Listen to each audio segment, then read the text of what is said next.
I'm Pat Doris. Welcome to The Story. It's great to be back with you as I keep recovering from rotator cuff surgery. It's been a real ordeal. Okay, we have a great show for you tonight. We're going to talk a lot about all kinds of interesting things, from credit card fees to a wonder dog from Oregon history. But first, comments are getting more fiery and pressure is rising on Oregon lawmakers as they move forward with plans to rework the decriminalization experiment with drugs known as Measure 110. It passed 3 years ago, but likely has less than 13 days left before a new law is passed and those drugs are recriminalized again. The legislative session ends in just 13 days.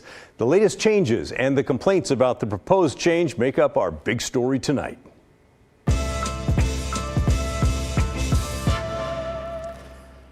The clock is ticking on Measure 110 as we know it now. This is a live look at a public hearing going on in Salem right now, where lawmakers are hearing testimony on a compromise bill. It's House Bill 4002-24.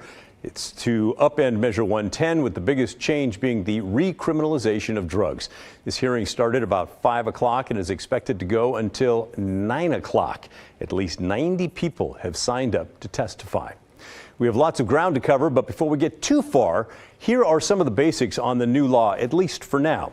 It would create a new class of misdemeanor. It would be striking sort of a balance between the Class C misdemeanor the Democrats originally wanted, which is punishable by up to 30 days in jail, and the harsher Class A misdemeanor that Republicans wanted, which would lock somebody up for a year.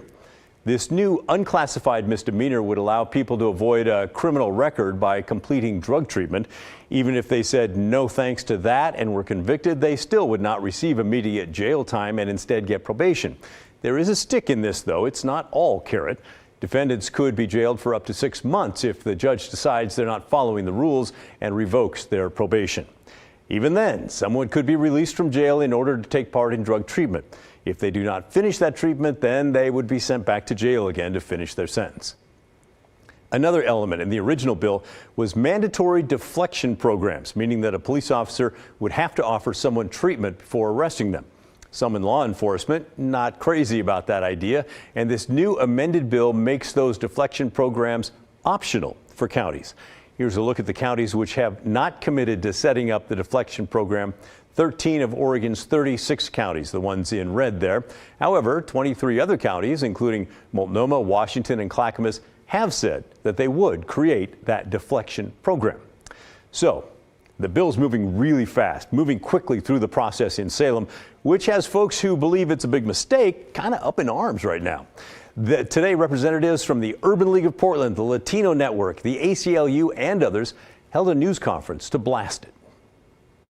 Already, HB 4002 is being touted as a compromise, but at the cost to whom?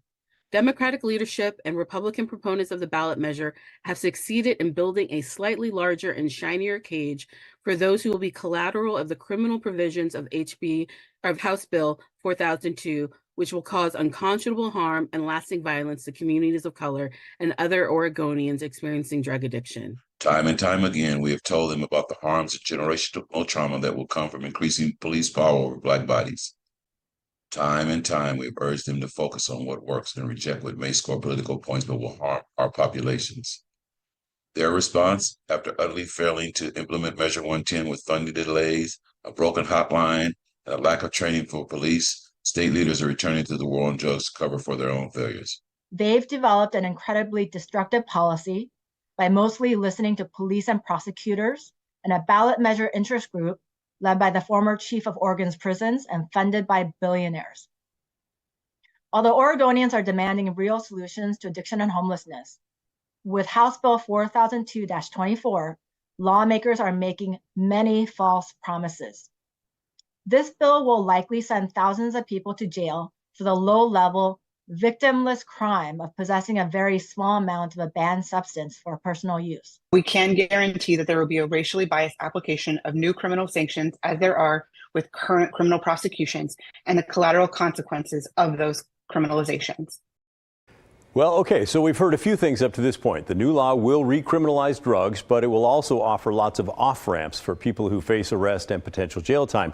Off-ramps to get help to get off of those drugs. And the advocates you just heard from there worry that there will be a return to the bad old days, that People who are black and brown will end up getting prosecuted for a lot of low-level crimes, which is bad for them and for their communities and their families. That is a big concern, so we started looking around to see if there's any facts to back up that concern.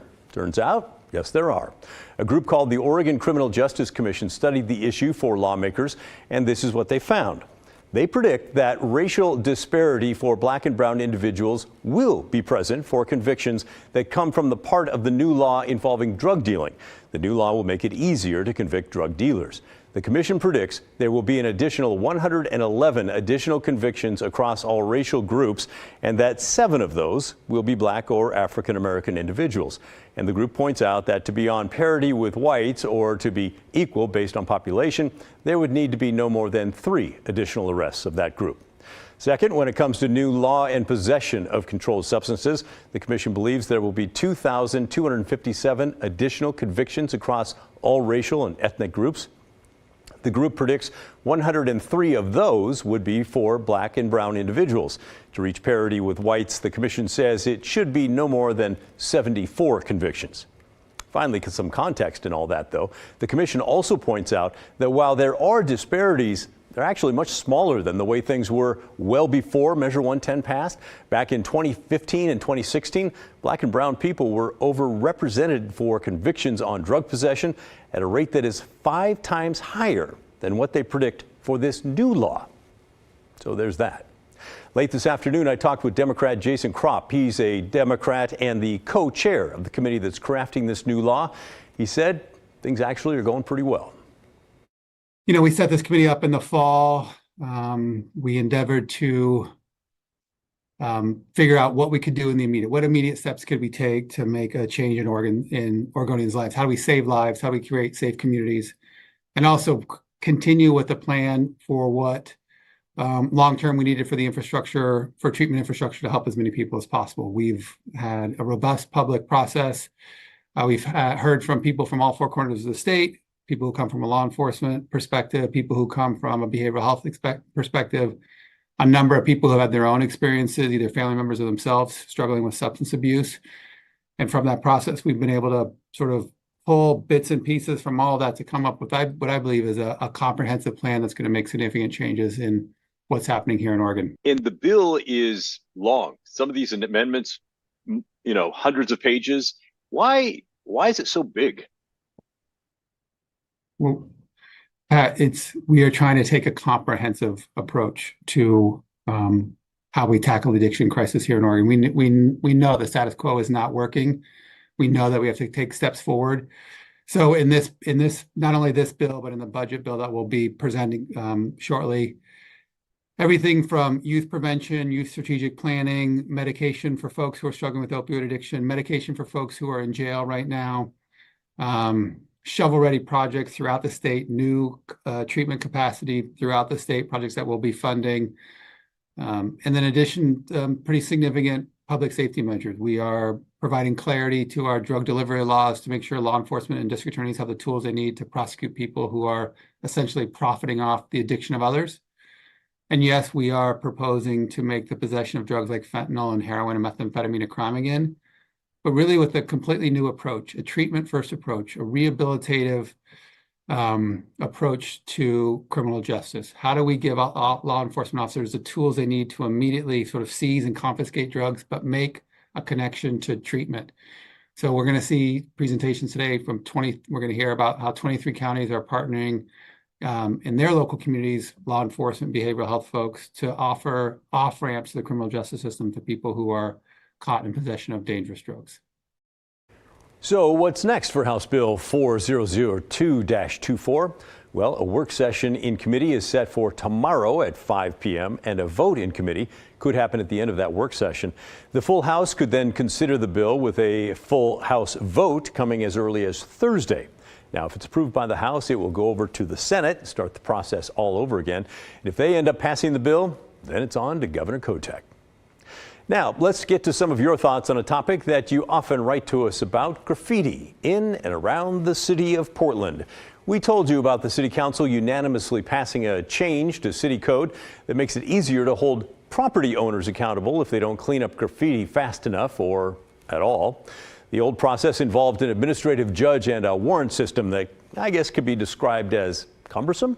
But with that code change, the worst violations will be handled through the city's code hearings office, where things can go a lot faster, things that can include fines. And if those fines are not paid by a certain date, then they can turn into a lien against the property. But many of you not digging that idea, not happy at all that it's the property owners that are the ones that are being held responsible.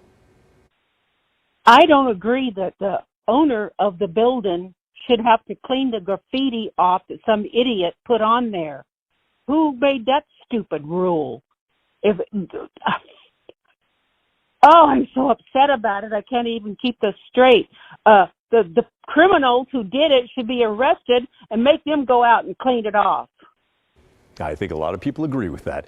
James wrote to us to say the city of Portland needs to apply these graffiti standards to themselves before they start fining others, especially small businesses. More poor decision making by city officials. Once again, the penalty falls to the property owners and the taxpayers. Why? Why? Why? And Carmen chimed in, holding everyone else accountable for other people's actions, vandalism, drug use, graffiti, whatever. The Portland way. They really don't want any businesses to survive downtown, do they? And Keith added, the city of Portland is taking the blame the victim approach. They're failing to stop the vandals and addressing the cause of the problem. Now, in fairness to Commissioner Carmen Rubio, who introduced this code change, she was doing it because she oversees the Bureau of Planning Sustainability, which is in charge of the graffiti program. And she understands that catching the people responsible is important, but that would be under the Police Bureau, which is overseen by the mayor, Ted Wheeler. This is just one lever that we're using. There are multiple tools that need to be employed around this issue. There's clearly the enforcement issue about, folks that are the perpetrators of graffiti, and that is something that's equally important. But for what we can do on terms of the other end, making sure that we remove it in a timely way, that we're responsive to community and business owners and neighbors, this is what we feel we can do to move things along even faster. All right. Last week, the team also told you about the arrest of a man who police call a prolific tagger.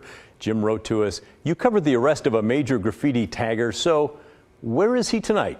Well, good question, Jim. Thanks for asking.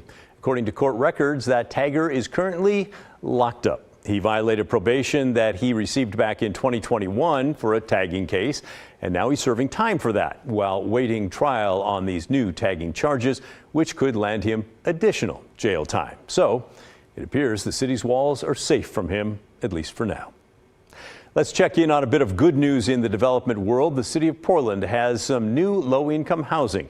It's in the Albina neighborhood. A new 31-unit apartment complex was dedicated today in honor of Paul and Geneva Knauls. The complex on Northeast 8th and Alberta will serve low-income residents and give priority to veterans. Looks beautiful. And if you're wondering who Paul and Geneva Knauls are, well, we've got you covered on that one. They're longtime residents of the city's Albina neighborhood. Devin Haskin brings us their story as part of his series, What's in a Name?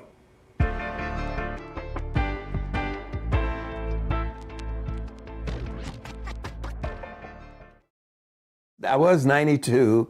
I said I had things to do, but now I'm 93 and I got places to be. Paul Knauls is quite the character. They call me the unofficial mayor of Northeast Portland. He was born and raised in Arkansas during a time of racial segregation. You knew there was a white fountain, a fountain that said whites, and one said colored. And you knew not to drink out of the white fountain, you drank out of the color fountain. In 1949, he joined the Air Force and would be among the first black airmen stationed at Fairchild Air Force Base in Spokane, Washington. Everybody say, you're the first one I've seen. You're the first one I've seen. You're the first one I've seen. 4 years later, he left the service with a dream of owning a nightclub. That dream came true in the 1960s during a trip to the Cotton Club along North Vancouver in Portland. Then I went to this one, and it's 1 o'clock in the morning, and nobody in there. The place is not jumping at all. He made an offer to the owner, and within a few months, he had himself a nightclub. He met his wife, Geneva, during this time, and the club brought in some big names, too, like Sammy Davis Jr., who's seen here with Paul and Geneva. Business was great. Business was great. People started It was a showing up. place to see and be seen. Everybody dressed up to come. Paul Knauls from Huntington, Arkansas. Population 6 out of 35. You got it going on. For 5 years, business was good until 1968. Dr. King got killed. The whites stopped coming because the blacks were there. The blacks stopped coming because the whites were there. And that left me here with just a few customers that were still come, you know. 2 years later, in 1970, the Cotton Club would close down. Today, a fence surrounds it. Another business operates inside. The Knauls would open up 3 other businesses in Northeast Portland, and on any given day, you could find Paul working inside his wife's hair salon. The snap is the show. Almost anybody can shine shoes, but everybody cannot pop a rag. A businessman and an activist. For 8 years, Knauls was the driving force behind the funding and construction of the Martin Luther King Jr. statue along MLK Boulevard. He calls it his crowning achievement. Except for marrying my wife. That was my greatest accomplishment, was the Martin Luther King statue. These days, Knauls' likeness can be found around Northeast Portland. A plaque along North Williams commemorates the Knauls' contributions, and his smiling face is on a pillar outside the Trailblazers Boys and Girls Club. Because Knauls is just that, a pillar of his community. I think my legacy has already been done. You know, I love the people of Northeast Portland, and we work together to make it the best we could be. Devin Haskins, KGW News. Way to go, Paul. Coming up next on the story, unless you drive an electric car, you've noticed the difference in gas prices between credit and cash options at the gas station. Well, we've started to wonder, is that legal? Our team dug into it and has the answer and context for the clever way the gas stations ensure that they're following federal law when the story returns.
Gas prices around Oregon have been on the rise over the past month. On average, they're up about 10 cents a gallon compared to 30 days ago. The national average is $3.26 a gallon. Oregon is sitting at $3.74. And here in Multnomah County, we're paying around $3.94 per gallon for regular unleaded. Many of us pay attention to prices at the pump. Maybe you have a favorite station that always seems to be a little less than the other places nearby. But our Verify team noticed a trend on social media lately with people asking the question, is it legal for Oregon gas stations to charge different prices depending on whether a customer pays with cash or credit? You've no doubt seen this all around town, advertising a different price depending on how you pay. The credit price is always higher than the cash price. So what's the deal? Our team found that, yes, it is legal because federal law gives businesses the right to offer discounts to encourage customers to pay with cash. Here's the rub. While many of us may see the credit price as a surcharge, it's actually considered the baseline price, and that lower cash price is considered a discount, which is why it's legal in the federal law. And the fuel industry calls that a two-tier pricing model. Credit card companies collect processing fees from merchants every time a customer swipes their card, so that means that businesses earn slightly less net profit from credit card transactions compared to cash because it costs them more. So why are gas stations so aggressive to recoup those credit card fees? Well, our team found that two main reasons are in play. First, gas prices fluctuate a lot, which, we know. And second, consumers pay close attention to gas price trends.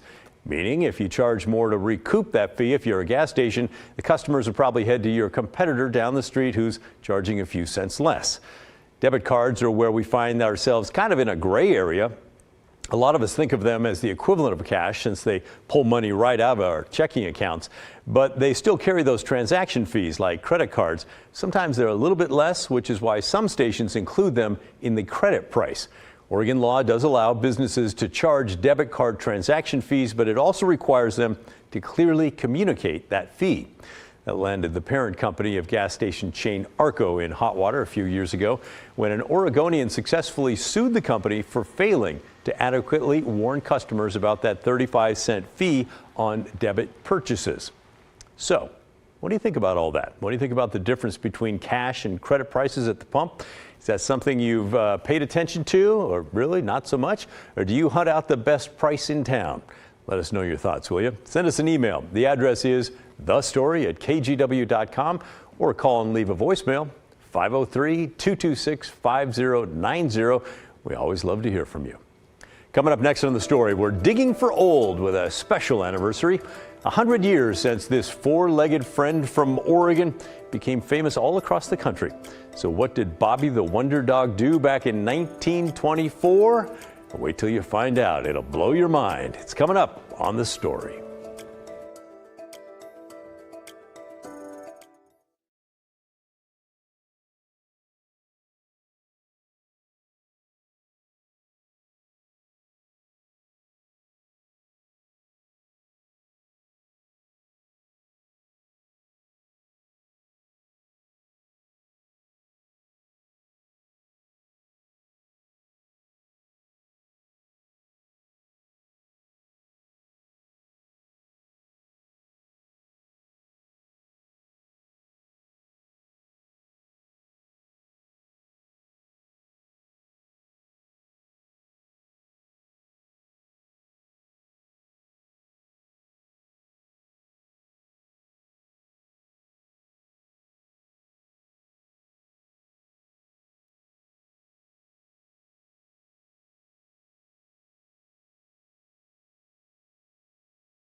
Yes, it's that time on the story. These are some of my favorite stories.